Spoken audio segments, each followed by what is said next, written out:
নমস্কার বন্ধুরা, আজকে তৈরি করব গরমের একটা খুবই প্রিয় রেসিপি ঝিঙে আলু পোস্ত।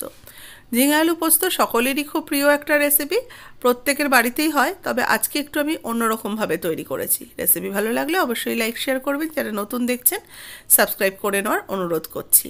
প্রথমে কড়াইতে 1 চামচ তেল দিয়ে আমি ডুমো ডুমো করে কেটে রাখা আলুগুলোকে দিয়ে দিলাম ভেজে নেওয়ার জন্য।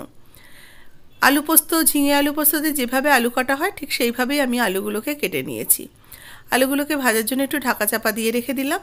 এদিকে একটা বাটির মধ্যে নিয়ে নিচ্ছি পোস্ত, আর তার সাথে নিয়ে নেব কাঁচা লঙ্কা। পোস্ত আর কাঁচা লঙ্কাটাকে একটু জল দিয়ে ভালো করে পেস্ট করে নেব। এদিকে আলুটা দেখুন মোটামুটি একটু হালকা বাদামি রং আসা অবধি ভেজে নিয়েছি। আলুটা ভাজা হয়ে গেলে টুকরো করে কেটে রাখা ঝিঙেটাকেও দিয়ে দিচ্ছি। ঝিঙেটাকেও আলুর সাথে ভালো করে ভেজে নেব। এবার এর মধ্যে একটু লবণ দিয়ে দিলাম, ঝিঙেটা যাতে তাড়াতাড়ি বেশ নরমও হয়ে যায় আর একটু ভাজা ভাজাও হয়ে যায়। হাই হিটে রেখে এটাকে ভাজছি, কারণ ঝিঙে একদম আঁচ কমিয়ে রাখলে কিন্তু জল বেরিয়ে যাবে, তাহলে আর ভালো করে ভাজা যাবে না। সেই জন্য ঝিঙের আলুটাকে ভাজার সময় একটু আঁচ বাড়িয়ে রেখেই ভেজে নিচ্ছি।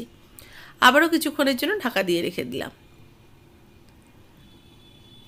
আলু আর ঝিঙেটা মোটামুটি বেশ একটু বাদামি রং করে ভেজে নিয়েছি, আর অনেকটাই নরমও হয়ে গেছে। এবার এই আলু ঝিঙেটাকে ভালো করে একটু মিক্সড করে নিয়ে নামিয়ে রেখে দিয়ে কড়াইটাকে একটু পরিষ্কার করে নেব। আবার নতুন কড়াইতে আমি আরও একটু তেল দিয়ে দিলাম, সর্ষের তেল। তেলের মধ্যে 1/2 চা চামচ দিয়ে দিলাম কালো জিরে, আর এর সাথে দিয়ে দেবো কয়েকটা শুকনো লঙ্কা। আমরা এরকম পোস্ততে একটু কালো জিরের পরিমাণটা বেশি খাই, তার জন্য একটু কালো জিরেটা বেশি করে দিলাম, কারণ কালো জিরে বাটাটা ভাজার গন্ধটা বেশ ভালো লাগে। শুকনো লঙ্কাটা দিয়ে একটু মিক্সড করে নিয়ে দিয়ে দেবো কুচিয়ে নেওয়া পেঁয়াজ। পেঁয়াজগুলোকেও এবার চৌকো চৌকো করে কুচিয়ে নিয়েছি। পেঁয়াজটাকে এবারে হালকা করে ভাজতে থাকবো। পেঁয়াজও কিন্তু বেশ হালকা করে বাদামি রং আসা অবধি আমি ভেজে নিচ্ছি। এইভাবে পোস্ত একবার বানিয়ে দেখবেন। আমি ঝিঙে আলু পোস্ত আগেও দেখিয়েছি, তবে একটু অন্যরকম পদ্ধতিতে। আজকে যেটা করছি সেটাও একটু অন্যরকম পদ্ধতিতে।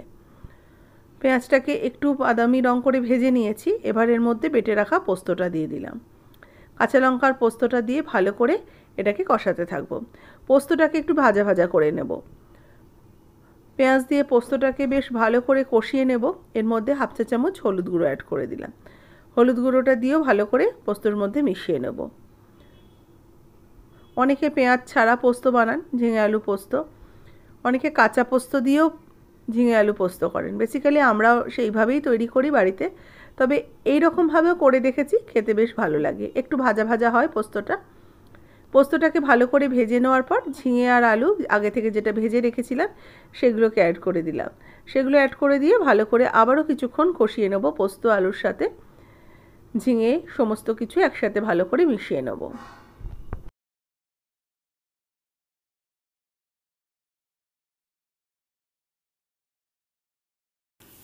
কম আঁচে রেখে একটু বেশ ভাজা ভাজা করতে হবে। দেখবেন তলা থেকে একটু ধরে ধরে আসছে, মানে একদম পুড়ে যাবে না, একটু লালচে লালচে হয়ে আসছে, সেরকম অবধি ভাজা ভাজা করতে হবে।